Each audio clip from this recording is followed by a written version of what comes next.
Hi guys, so we are at page 246. We're still at Trail Guide to the Body, and we are presenting a very interesting muscle.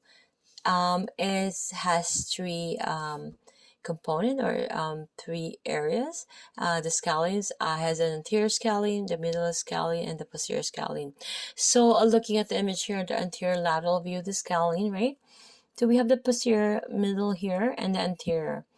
And we have the first rib, and we have the second rib, and we have the clavicle, which is a cut to show like the tendon, attached to the first rib. Okay, so the three scalenes are sandwiched between the sternocleidomastoid and the anterior flaps of the trapezes on the anterior lateral neck.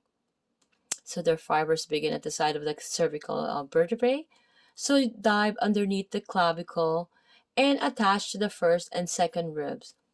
During normal inhalation, the scalenes perform the vital task of elevating the upper ribs. So the anterior scalene lies partially tucked between the sternocleidomastoid. To the middle scalene is slightly larger and lies lateral to the anterior scalene.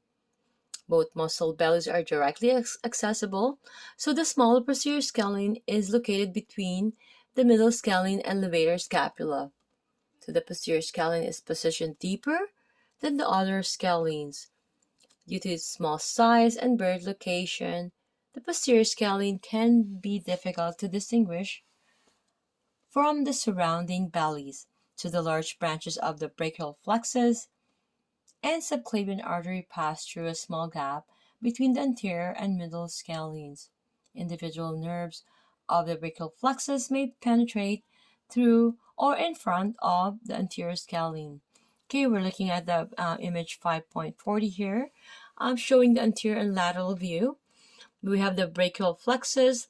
We also have the subclavian artery and the subclavian vein here, and the clavicle. And looking at the image here, the lateral view of origins and insertion. Okay, so it's important that we know the origin and insertion. Okay, so you see here, middle is 2 to 7, posterior is 6 to 7. Okay, and this is the origin, the anterior, and we have this insertion here, the middle, posterior, and the anterior insertion. Okay, so we'll see you guys at the next video at page 247.